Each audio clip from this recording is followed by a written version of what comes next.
Okay, and it looks You like hear me. Yeah. Okay. So how do we know if it's on the page or not? That's since it says live up at the top there, that means we are live. Oh, okay, great. Awesome. We are on the page. Yeah. And great. Okay, so we're all here.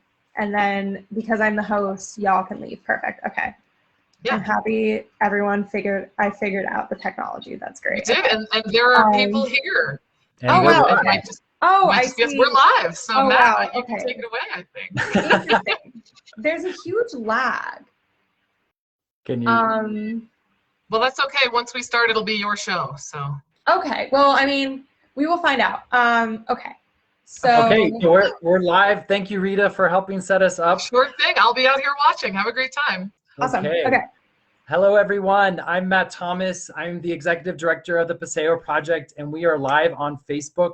I'm really excited to be joined today by Nina Lutz. Hi, Nina. Welcome. Hi. So the Paseo Project works with community partners to provide educational programming year-round, exposing our youth to STEAM, which is science, technology, engineering, and mathematics in the classroom, enhanced through the creative processes of local and visiting Paseo artists like Nina. Traditionally built around the annual festival, visiting Paseo artists would provide in-school demos for young people to more advanced workshops. And we're excited to extend that programming with year-round educational projects and workshops through our Paseo Youth STEAM curriculum with online activities for classrooms and at-home engagement, like today on Facebook. For the past 9 months, we've been working closely with Karen Moulton on our virtual STEAM classroom, and Karen isn't able to join us today on Facebook, but please check out our other workshops with Morgan Barnard, as well as this one, which will be on our website on paseoproject.org/STEAM. We hope through STEAM Nights events, we're able to expose members of our community to 21st century skills, contemporary art practices, and exciting new ways to engage with the world. And just a note, we're grateful to all our sponsors that help bring art to community. The Paseo Education and Engagement Program is supported in part by Nina's Fund, John and Janet Makoviak, and many other generous donors. So thank you, everyone. This evening, we're excited to have Nina Lutz here with her project, Making Art with Creative Coding. While it may sound complex, tonight you are all going to learn how to use computer programming to create beautiful art pieces. Creative coding is an emerging specialty that uses code as a medium to create still pieces or moving art forms. And to show you how, we have Nina Lutz. Nina is a Phoenix-born computer scientist and designer. She holds a bachelor's in computer science and design from MIT, and she'll be graduating this year with her master's from the MIT lab. Nina considers her work a love letter between computer science and art. She leverages computational and artistic methods in the form of interactive experiences and creative technologies that are empowering and imaginative. Nina does daily sketches on Twitter. You can follow her at Nina Sketches, and we are very excited to have her here with us today. Thank you, Nina. Take it away. Yeah, awesome. Thank you so much. And hopefully I'm going to share my screen, and you know, there's always this fun technology rev, but I'm really happy to be here and, you know, be part of this program. And yeah, so really excited to be here. I'm just going to go through a few slides, really brief, and then kind of just do a creative coding demo just to give you an idea of what the students will be learning in the course. So yeah, so that's kind of what we'll be doing. I'm going to just go through my slides really quickly and then kind of go through that. So I am from the MIT Media Lab. That is where I'm currently doing my master's. The MIT Media Lab is an interdisciplinary research laboratory at MIT. I was already introduced, but I'm Nina. These are where you can find me on the internet. I'm very internetable. You can Google me, you will find me. A bit more about kind of my background. I'm from Arizona, and I went to MIT for my undergraduate, and now I'm still there. They just couldn't get rid of me. I studied computer science and design. In particular, I focused on a lot more architectural and physical design. I've done a lot of things since then. I've done a lot of architectural lighting work, a lot of computational artwork. I also do a lot of writing. I've always loved writing since I was a kid, and now I write a lot about art and technology and our relationship between them, and how technology can advance our understanding of art and how art can advance our understanding of technology. So that's kind of something I think about a lot. Feel free to find my writing online. I write about anything from Twitter avatars to Netflix. So it's kind of a fun acumen of lots of things. I've also done a few museum exhibits. I'm currently working on a few more, but this was one that I did with my friend Emily Salvador. We shared an office together, and we shared constructing a coral reef together with projection mapping. I'm always happy to talk about projection mapping. I did projection mapping work with Ira Winder in my undergraduate career at the MIT City Science Group, and I think it's just a beautiful art form because you can add light and color to any physical object. And I also do a lot of essentially data visualization work, interactive data storytelling, and for my thesis work, I'm actually doing a lot of stuff around sign language and thinking about what it would mean to do a participatory video portrait of the United States and sign language. So essentially how I summarize all of this is that when I went to school to study computer science, I found out that most computer scientists want to make computers that think like people. I want to use computers to make us think about other people, especially through art. We were kind of taught STEAM is science, technology, engineering, art, and math, but really I think that STEAM is about the intersection of all these things and how they can enable each other. You know, you can really engineer the best computer in the world, but if no one can use it, it's probably not the best computer in the world. And you need art and an understanding of things like humanities and history to really do that, and also to understand the consequences that technology may or may not have. So I was really excited to be involved, especially as someone who grew up in public schools in the Southwest. I was really excited to be involved with this curriculum design, and working with Karen was amazing. And we developed kind of a Google Classroom, and within that Google Classroom, students basically are walked through the fundamentals of creative coding and talking about creative coding in context of geometry. So things that you're learning in the classroom and how they can actually enable new forms of creativity. So they go through making lots of different types of sketches that look like this. These are just a few of the sketches I've made. But really what they're doing is thinking about this fundamental through the lens of geometry. So geometry isn't the end-all be-all of this, but it is the lens that we're using to talk about creative coding for these students. They also really think a lot about things like color, procedural design, and these are all things that we use both in a coding sense, if you're actually going to be an engineer who does things like software engineering or any type of engineering, the idea of iteration, but also if you ever want to go into an art practice, sketching and iteration are super important to do that. It's how you get residencies as an artist. It's how all those things kind of happen. So Karen and I used Google Classroom for this, and we also use p5.js. p5.js, if you're not familiar, is a creative coding language that is built on JavaScript, meaning that everything is on the web, which is really great. I wish I had learned more web programming when I was first studying computer science. I think it's great that students are getting more into it. So essentially, we are using this free language that anyone can access on their computer. You don't need any fancy software. Literally anyone can access it, and I'll be doing a demo where if you want to follow along, you can actually edit code yourself and write code yourself. We've kind of made this structure such that students are able to see getting started with p5.js, the fundamentals of it, things like computer graphics, colors, shapes, primitives of the language, and also just thinking about p5.js as a community and understanding that there's a community of engineers, there's a community of artists, and those are things that people kind of understand, but there's a community of people who do both, and I think that's really cool and exciting. And we basically have them going through these videos where I'm coding and they can pause it, they can use captions, etc., where they can actually really see like how this goes line by line. And hopefully the idea is that the students will be able to take this code, modify it, and also start to build their own code. So we kind of start them out with very basic shapes and colors, and we get them all the way to things that are using polar coordinates and making these really beautiful organic forms. And that's actually what I'm going to be demoing today, because I understand in the pandemic world, no one really wants to hear me blabber. It's much more cool to see things be done. But I am going to stop sharing my screen just in case we have questions, and I can't really see right now because I'm sharing all my slides. But what I'm going to do, okay, we don't have questions yet. That's totally fine. Feel free to ask questions if anyone has them. I'm around and I'm able to answer them. So I think folks can still see my screen, and I'm actually just going to be going through this demo. I'm going to copy the link first and paste it in the chat.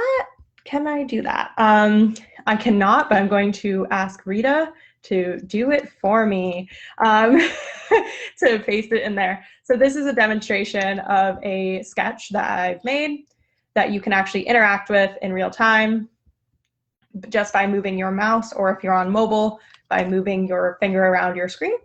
So that link will be sent in the chat at some point. And then basically, I'm going to go through basically coding this live. Amazing. So basically, I'm going to start with an editor. This editor, if you want to follow along, is another link I'm sending to Rita, the editor link. So essentially, this editor is the p5.js editor. So real people built this so that anyone could program anywhere they want. You don't have to install this. This is literally online. I just went to this link and I'm here. So essentially, I'm going to walk through coding what you're seeing on the other screen. And it's okay if you can't follow along the whole time, but it's kind of, I consider it kind of a fun exercise to kind of see how it works. And I promise coding isn't scary. I think that's the #1 thing that people think, is that they think it's really scary. And I'm here to tell you that I promise that lines of text, unless they are from like your ex, they can't hurt you. So it will be okay. Coding is not scary. So the first thing that you do in code is you often set up variables. And variables, we teach the students this, but if you're a high schooler, if you're a middle schooler, you might have heard of variables in your algebra class. I promise they're useful because that's actually what you use in code all of the time. And variables in computer land store information. I'm also going to make this text bigger just so folks can see it in case anyone wants to follow along at home. So essentially, these are variables that we've set up at the very top of our sketch. And if we run this, you will see that nothing happens, and you can run any of these programs just by pressing play.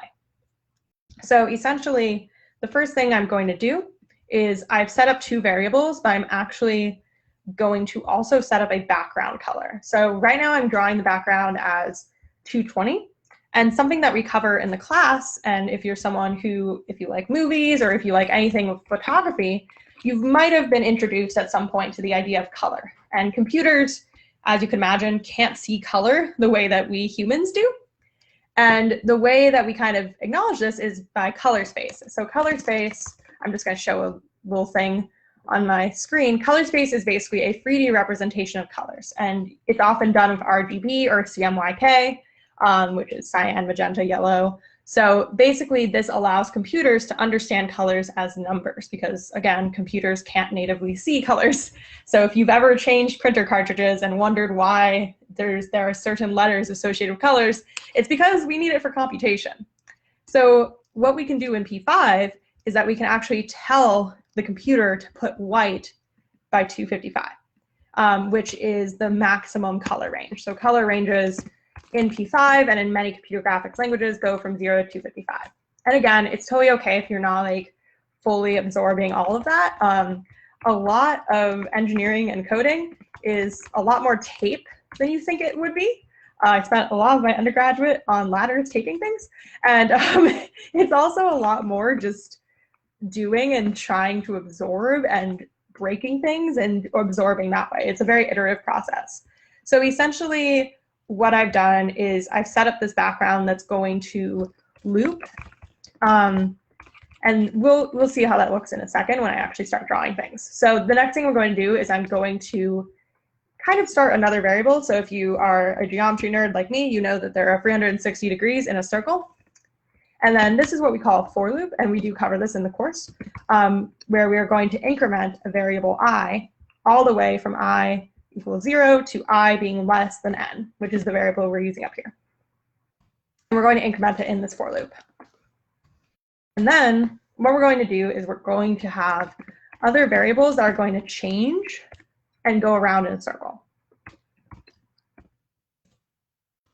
So I'm going to first start with 2 variables, T1 and T2, that I'm going to actually use my variable S that I made up here, and also my variable I, and I'm actually going to use T1 in T2 to make them related to each other.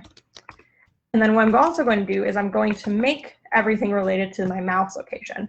And you'll notice that some letters are actually colored differently. So the idea behind that is syntax. In computer world, computers also can't read. So you actually have to let them know how to do things through very specific syntax. And that's why a lot of the things I'm typing might look a little bit weird, because you can't read the syntax, and that's okay. Yes, and the video will be recorded. Thank you so much. And again, it's totally okay to not do a line-by-line follow for this. We did make much slower videos for the course, but I like to see these types of demos where people are kind of going through and you're seeing it happen in kind of real-ish time. Because for me, when I first learned how to program, I was really slow, it took me a long time to get as fast as you're seeing. And I still make mistakes, as you can see. And it's totally okay to start from, kind of this baseline. And this is actually the wrong variable. But yeah, and this code is posted online, by the way, as well. So essentially what we're doing here is I'm just building out variables. And I'm going to build out the rest, and then I'm going to explain them a little bit, just because that's how I think. Oh yeah, no, the computers are actually really dumb. I don't have a lot of faith. Everyone's always like, Nina, you have a degree in computer science, don't you have faith in computers? I'm like, I got questions. You do have to tell them literally everything. So I'm just going to try to get the drawing up, because what I like about this drawing is that it's not a lot of code. I know this probably looks like a lot of code, but this is like maybe 2 tweets worth of code. And I think everything can be measured in tweets. That's a fun fact, is I really do think that should be a new unit. I think everyone's all like, America needs to get on the metric system. I think everyone just needs to get on the tweet system. How many tweets can you measure that in? That's what I want to know.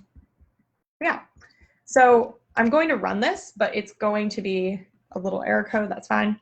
I'm going to run this. I'm just going to show folks what it looks like right now. And this doesn't exactly look how I want. I'm going to change it, but this is honestly just a demonstration, and I'm going to stop moving my mouse, and I'm just going to explain it a little bit. So in geometry, there is a concept called polar coordinates, which is basically transferring XY coordinates from a grid. So if you've learned slope, think about that. You can transfer that to a circular grid. And essentially what polar coordinates allow us to do is to draw really complex curved forms in a way that's very compact. And we do this by referencing a radius, r, which is why this circle, if I'm kind of going here, this circular motion kind of stays the same size because it's a same radius. And essentially what we are able to do is we can actually go around this circle in different forms by instructing it with these variables in cosine and sine. So then what we can do is we can actually go through this whole circle in this for loop, and then we can actually draw a line. So we're going through the circle with these polar coordinates, and then we're actually changing them with our mouse, which is why this thing moves as I move. And if you've gone to the first link that Rita sent, the demo link, you can actually see it move as you move your mouse.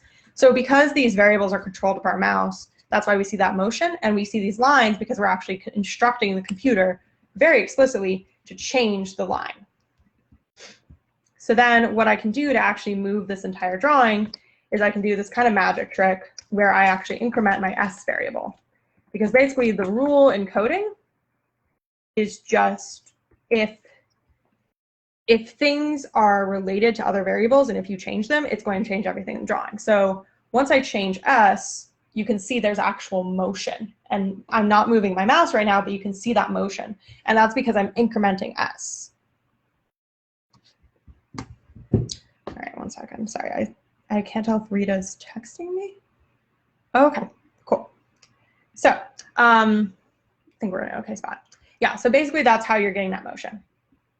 Now, in terms of how we're doing that is because we're using this for loop. And that's because we're actually doing iteration. So we're doing 2 rounds of iteration. We're doing iteration in this draw loop of the function, but we're also doing iteration in this for loop. And iteration is a huge concept, not just in art, but also in engineering. And this entire drawing and how it's going around and around is kind of an example of that. And I think that's why I like doing this drawing so much. If you've ever seen any previous versions of my work, you'll know I use this drawing a lot. So yeah, basically, that's just kind of why I like it so much, is that I think it's really interesting.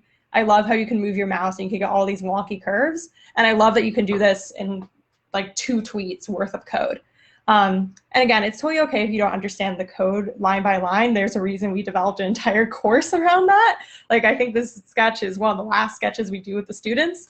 But this was really just to give you an example of you can use code to make these really pretty drawings, and honestly, anyone can do it. And yeah, it takes time to learn how to do these sketches from yourself, but there are a lot of examples online that you can go through to start learning these, like all of these tools and all these things I've mentioned, like variables and iteration. I promise anyone can do it. And it's just a matter of practicing and sketching, but it can be really rewarding because you can get these really gorgeous drawings out of it. And that's what I'm hoping the students in the course are able to experience. So I'm going to stop my share for now. How do I do that? Okay. Yeah, so that's kind of what I wanted to cover in terms of the demonstration. I was saving time for questions because I wanted to make this like a 30-minute kind of quick section. But yeah, that was kind of what I wanted to go through in terms of that demo. I wasn't sure, Rita, if there was anything you wanted me to cover. I'm seeing you in the chat, but I wanted to make this short and sweet because I wasn't sure like if we were gonna have people that were gonna have questions, etc.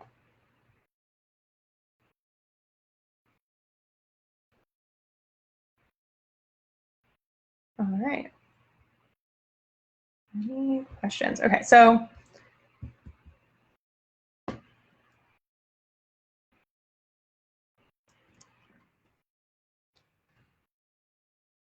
any questions? Oh, nope, that's the wrong window. How do I go back? Go back. How do I do that? Okay, cool. Yeah, so I think that's kind of a good place in terms of where we've kind of gone with the course. I can go through a few more sketches if that might be good. Okay, I think that's great. Okay, awesome. Yeah, I don't really think I have too much to add other than that. I just wanted to kind of make this short and sweet, just in case folks had questions, but my contact info is on these demos and it's all linked to my sketches online. But basically, this is what we're having the students go through and what we're having them build. Awesome, and I think folks are coming back in to do the Paseo wrap up. Hello. Have I run the student program? Oh, we got a question. Okay. Have I run the student program before? I have personally not run through Paseo. I've taught several creative coding workshops at both the high school, middle school, and college level, but I haven't done it with Paseo before. I think this is new for y'all.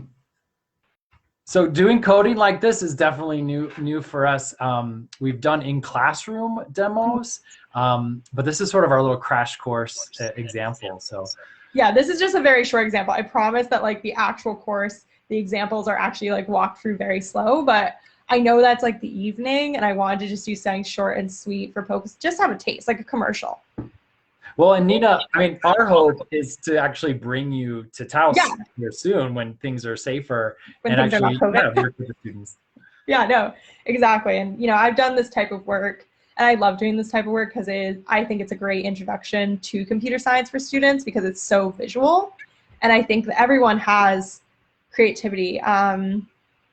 Yeah, it was really fun. It's really fun to see how a series of letters and numbers and things can turn into to visualize. I played very little with coding, and it is really fun to see how much of an artist you can be through these by typing in these letters and numbers. So it's really cool. So thank you so much. Let's see if we have any more questions. Otherwise, as I mentioned in the chat, this will be published into on Facebook, our Facebook page, and we'll also try to download a version and place it on our website for other people to reference. So you could like pause and play, and follow Nina on those programs. All the links are in the chat too. You can, so Nina, tell us, all these programs are free. They're accessible for the public to share, right? Yeah, everything is accessible, and like the tool that I use, that editor I was just working in, that is all free. Like that is literally just the website that Rita posted. It's all, that's the reason we chose P5. So in the software community, we say open source and free software a lot. And what that means is that these are software tools that anyone can use because we just want more people to get into it. So yeah. Yeah, I love that open source software. It really gives you a chance to play and explore and train to be like a pro. So thank you, Nina. We're gonna wrap up now. If there's any other questions, throw it in the chat. Otherwise, we'll be checking back with the chat and answering any questions people have. And stay tuned. The Paseo has a lot happening this spring. As I mentioned, we're going to try to have a full summer and fall and maybe bring Nina into the festival too. So keep in touch with us right here on our Paseo Facebook page, and we'll say goodbye for now. So yeah, awesome. Have a great night, everyone. Good night. Bye, everyone. I'm going to end this call. Oh, I see it. Okay. Bye, everyone.